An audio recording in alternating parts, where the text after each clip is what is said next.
نگینہ کی والدہ کے اس سے پہلے کے آنسو آتے، وہ آنسو چھپا کر اندر کمرے میں جا کر پھوٹ پھوٹ کر رونے لگی۔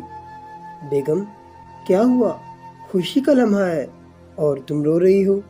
ہماری بیٹی محل میں جا رہی ہے، اسے دعائیں دو اور چلو چپ رہو۔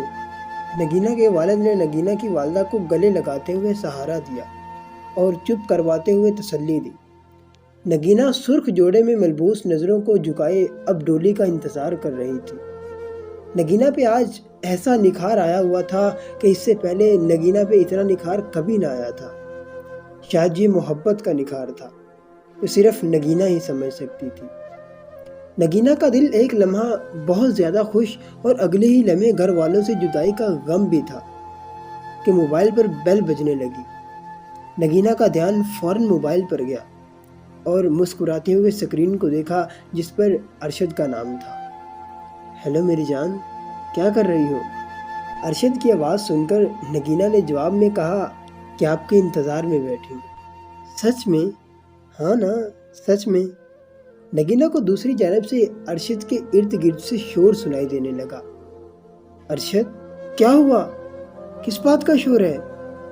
ہیلو ہیلو ارشد، تم مجھے سن پا رہے ہو؟ ارشد کچھ تو بولو، بولو نا ارشد، کیا ہوا؟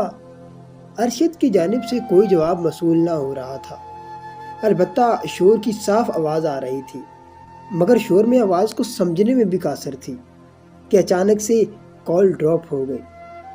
نگینہ نے کئی بار کال کرنے کی ناکام کوشش کی، اب نمبر بند جا رہا تھا۔ نگینہ کو سمجھ نہیں آ رہا تھا کہ کیا کرے۔ بے حد پریشانی کی حالت میں بیڈ سے اٹھ کر کھڑی ہو گئی اور کھڑکی سے باہر دیکھا تو سامنے سے آتی بارات دیکھ کر دل کو سکون ملا اور پھر واپس اپنی جگہ پہ بیٹھ گئی۔ نگینہ مہرین ولد شکور اکرم، کیا آپ کو یہ نکاح قبول ہے؟ مولانا صاحب نے نگینہ سے 3 بار قبول کا پوچھنے کے بعد مبارکباد دی اور گھر کو چل دیا۔ نگینہ ماں کے ساتھ بلک بلک کر رونے لگی، پھر یکے بعد دیگر سب سے ملی اور گاڑی میں سوار ہو گئی۔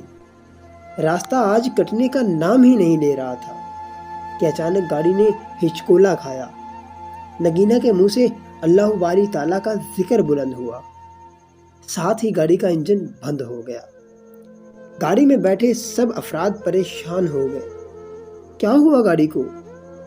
سر میں چیک کرتا ہوں۔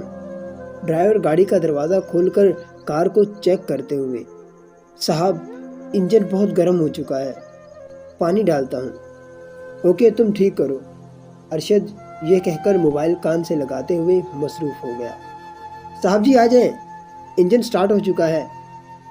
گاڑی ارشد کے گھر خیریت سے پہنچ گئی۔ سب نے شکر ادا کیا۔ نگینہ کا پہلا قدم گاڑی سے نیچے اترا، ذرا سی نگاہ اٹھا کر دیکھی، کمکمی لائٹوں سے سارا محل جگمگ کر رہا تھا۔ قدم نیچے رکھتے ہی گولوں کی آواز سے محل گونجنے لگا۔ نگینہ اب گھر کے اندر قدم رکھ چکی تھی۔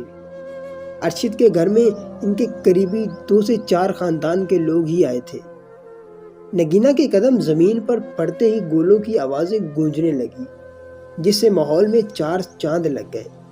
ارشد کی کزن نے مل کر نگینہ کا بھرپور استقبال کیا۔ بھائی پیسے، ارشد کی فیملی میں دروازہ رکوائی کی رسم تھی۔ تمام کزنز اکٹھی ہو کر ارشد سے پیسے ایسے مانگنے لگی جیسے تاوان مانگا جاتا ہے۔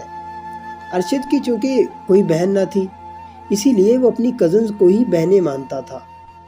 بھائی ہمیں تو 50,000 ہی چاہیے، اس سے کم میں کوئی بات نہ بنے گی۔ اپنی بھابھی سے پوچھو، اگر اجازت دیتی ہو تو لے لو۔